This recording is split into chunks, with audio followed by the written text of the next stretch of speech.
idol, good day to you. Ito na po, sineset up ko na yung live stream set na para sa BM-800 na mic with condenser. So ito na po yung kanyang connector. So ayan.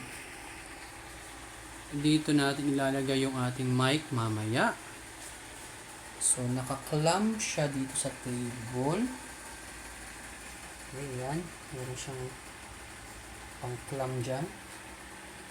Ngayon, ito naman yung ating phantom.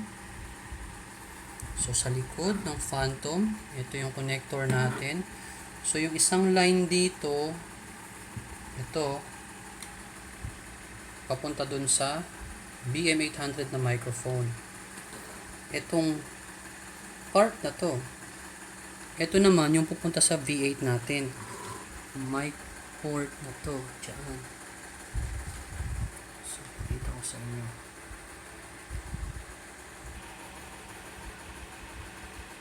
ayan. So ito,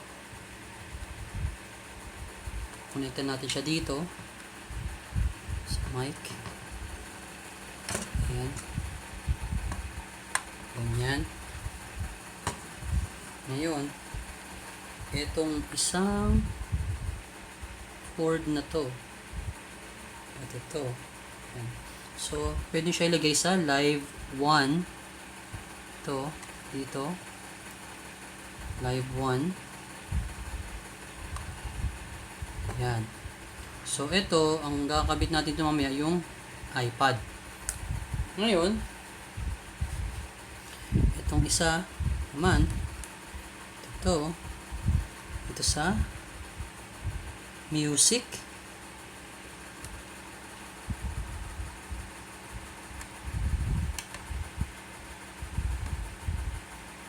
Yan.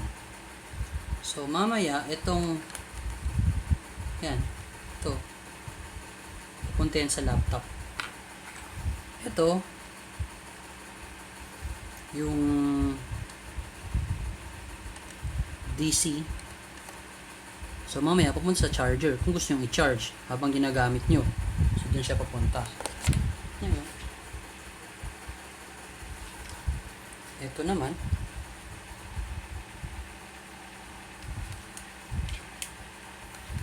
yung port na to pang headset. Ito na ikakabit yung Sony na headset natin.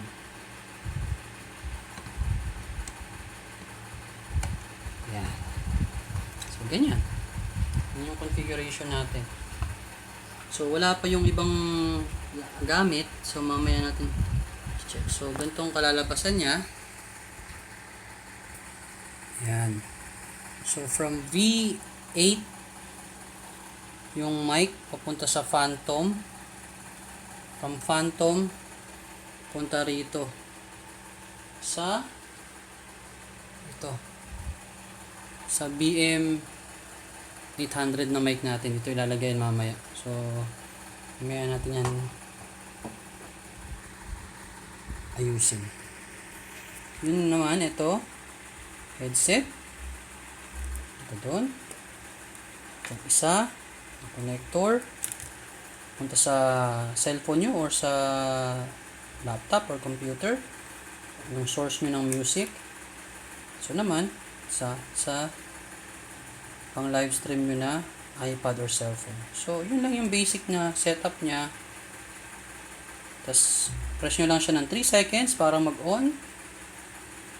Ito yung power adapter para dun sa phantom natin. So far okay na siya. Ganyan lang naman yung basic connection niya, mga idol. Okay, so pakita ko na lang rin pala kapag kinabit na yung mic na BM-800 with condenser. So ito na yung mic natin. Ayan. So ayan yung line papunta ron sa phantom natin. From phantom punta sa V8. Mamaya i-adjust na lang siya kung tamang layo at yung baba. Ayan. So, yun na yun. Yun na yung setup namin. Idol, ito naman yung aming ring light. So, tinest ko na siya kahapon. Ang kagandahan sa kanya, ngayon, unang beses ko lang naman ito kasi nagamit at na-try. Meron siyang on-off power. So, kinakabit siya sa USB port. So, yun nga, dapat laptop ang gamit nyo para mag-on siya. Ito yung parang on-off niya. Pang-adjust ng ilaw. Kung gusto yung hindi masyadong nakakasilaw, kung gusto yung dagdagan yung ilaw, yan. Tsaka to yung pag-iba-iba ng klase ng ilaw niya. Kasi minsan sobrang liwanag, minsan parang konting liwanag lang, pwede. Ang kasama niya, ito, para sa lalagyanan ng cellphone nyo. Diba? Ayan. Kasama niya. At ito, para dun sa tripod na binili namin na setup yung mahaba. So, ngayon, napansin ko na ang port niya dito sa likod, standard naman yung size niya. Dahil bumili yung misis ko ng tripod, ito na pinakita ko dun sa unboxing namin. So, dito na lang namin siya ilalagay para mas matipid sa space kasi kung dito sa baba, makakaharang pa sa may pinto kung dyan nakalagay yung tripod para sa ring light. So, ang gagawin ko na lang dito, connecta ko siya dito. Pakita ko sa inyo mamaya. So, pause ko muna. Okay. So, ayan na yung ring light. I-connecta ko dun sa tripod na pinili namin. So, ganyan na lang muna yung setup namin. So, itong mga to, ito, hindi na muna gagamitin. Tsaka yung tripod na mataas. So, ganyan lang muna. Na-adjust naman tong haba nito eh. Kailangan extend. So, ayan. Ready na. Yung laptop na lang ang kulang. So, mamaya magda-dry run tayo. Okay. So, ito na mga idol. Ang basic setup namin. So, ito na yung laptop. Yan. Ito na yung audio port ng laptop sa headset. Papunta ron sa ating V8 dito na music port. So, ito yung live 1. Dito ikakabit mamaya yung tablet. So, hahanap na lang ng pwesto kung dito ba nakaharap yung tablet para kita yung mukha nung mag-live stream. Ganon. Ngayon, yung headset natin na Sony, dun nakakabit sa headset port itong port sa mic papunta dito sa ating Phantom. So, naka-on na yung Phantom, nakasaksak na yan. Yan yung charger ng Phantom. Ito yung likod. So, power adapter. Yung ports niya dito. So, press nyo lang yan para mag-on. Ilaw siya na blue. On na siya. Ngayon, yung isang line dito, tatakbo siya papunta dito sa ating BM-800 na mic. Yan. Ito. Ito po. Yan. Yung BM-800 natin. Ayan. Ngayon, ito namang ating ring light. So, mamaya hanapan nila ng pwesto yan para ma-check natin kung maganda yung bigay niya.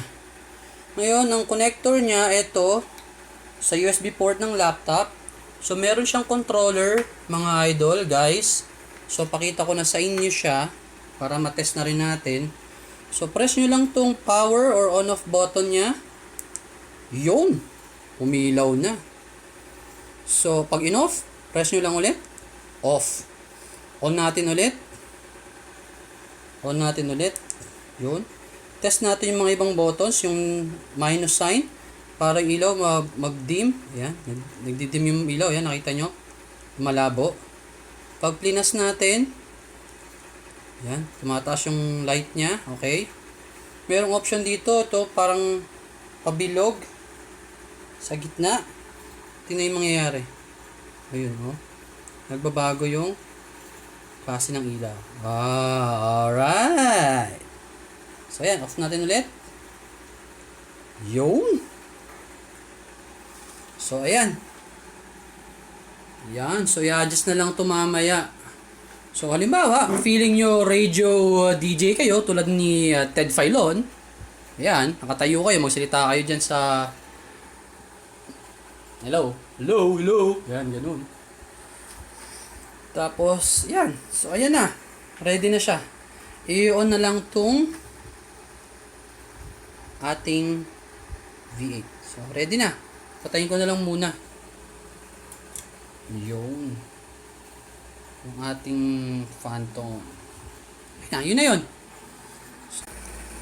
Okay, so eto na mga idol, ang setup na kinalabasan namin. So, sa katagal-tagalan ng mga pagkakalkal-kalkal at pagkakalikot ng mga ano natin, live stream set. So, ito yung ating BM-800 na mic. Kinonekta natin dito sa table. Nakaklam siya dyan. Ito yung laptop natin. Papunta rito sa ating V8. Ito na yung ating light. Yun, ring light. This is cellphone. Tapos, ito yung Phantom. Ayan. So, ayan na yung setup natin. Ayan. Ayan. Ganyan. Pinalabasan. Ticking on the clock, I'm lying in a station.